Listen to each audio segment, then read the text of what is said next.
After seeing that video from Andrew Blum, I'm curious how you think that this affects your conception that actually is.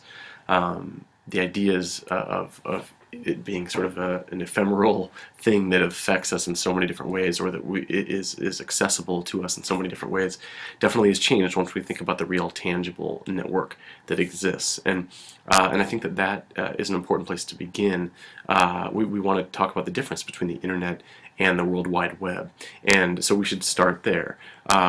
First of all, we should recognize that the internet itself is a massive networking infrastructure. It connects millions of computers together globally. It uses these languages, or uses various languages known as protocols that most people that are not coders or graphic designers don't really use, right? We don't really think about our protocols now. We just use our web browsers. We go to Chrome, we go to Firefox, but the languages known as protocols actually help to fuel this interconnected system.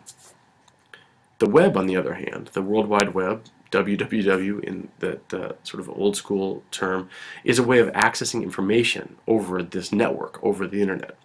The web is an information sharing model that's built on top of the internet. So they're technically separate, although for most purposes they're actually used interchangeably, the terms World Wide Web or internet.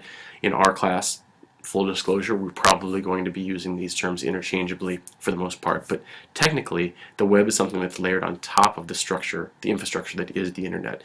And the web uses HTTP as a protocol, which is one of the many languages that's used on the internet.